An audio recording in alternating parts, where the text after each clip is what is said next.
কিছু বলতাম না। ভাঙছে তোকে মাটির প্লেট, তুমি জানো এটা আমার কত শখের ছিল। আরে বাবারে, সামান্য একটা মাটির প্লেটই তো ভেঙেছে। দরকার হলে আমি বাজার থেকে নতুন একটা মাটির প্লেট কিনে দিতাম। তাই বলে এইভাবে তুমি আচরণ করবে তোমার দাদির সাথে? এইসবের মানে? আরে না বাবা, বাজার থেকে আনলে কিছু হবে না, আমার এই প্লেটে দরকার ছিল।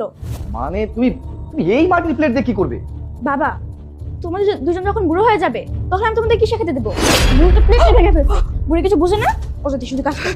মানে কি খেয়া মামুনি, কি বলতেছো তুমি এসব? তাহলে মা কেন দাদুকে এই মাটির প্লেটে খেতে দেয়? মানে তোমার দিদুকে মাটির প্লেটে খেতে দেয় মানে? এইসবের মানে কি? আর বাই দ্য ওয়ে, আমি তো একটা কথা কোনোভাবেই বুঝতে পারছি না, মাটির প্লেটে মাকে মাহি এইসবের মানে কি? খেয়া কি বলতেছে এসব? তুমি আমার মাকে মাটির প্লেটে খেতে দাও মানে? মানে আসলে তোমার মাই আমাকে বলেছিল যে আমার বয়স হয়েছে, আমার মাটির প্লেটে খেতে ভালো লাগে, মানে ওনার নাকি শখ জাগছে উনি মাটির প্লেটে খাবে। আমাকে উনি নিজে থেকে বললো যে বৌমা বাজার থেকে আমাকে একটা মাটির প্লেট কিনে এনে দাও। আমি তাই তো ওনার ভালোর জন্য মাটির প্লেটে কিনে এনে দিয়েছিলাম। এখানে আমার কি দোষ হতে পারে? দেখো মাহি, মিথ্যা কথা বলার চেষ্টা করো না। নিশ্চয়ই এর মধ্যে কোনো না কোনো একটা রহস্য লুকিয়ে আছে যা আমার সামনে পর্যন্ত আসেনি। দেখো, আমার মেয়ে কিন্তু এমনি এমনি কোনো কথা বলছে না। নিশ্চয়ই তুমি কিছু একটা করেছো যার কারণে সেই ধরনের কথা বলতে সাহস পাচ্ছি। দেখো মাহি, আমি তোমাকে ভালো মতো বলছি, সত্যি করে বলো এই সবের কাহিনী কি? মানে বাবা, আমি বলতেছি কি হয়েছে।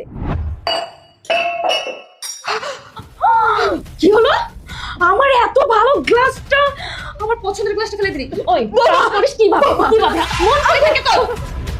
দেখো, আমি তো ইচ্ছা করে পালাই নাই, রাখতে গেছি পড়ে গেছে।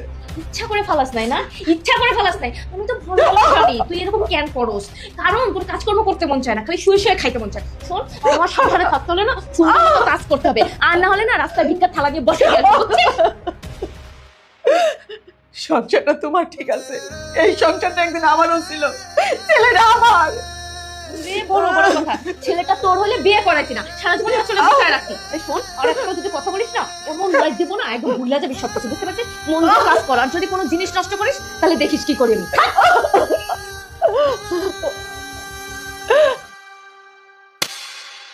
তার মানে তুমি আমার অবর্তমানে এই ছবি করে বেড়াও?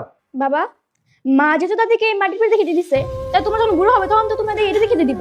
তোমার তো বড় মানুষ, আমি তো ছোট, তোমাদের থেকে যা দেখেছি আমি তো তাই শিখবো। ভাবি, খেয়া তো একদম ঠিকই বলেছে। ও হচ্ছে ছোট মানুষ, ও যা দেখবে তাই শিখবে। আর তুমি তুমি আমার মায়ের সাথে এটা করতে পারলা?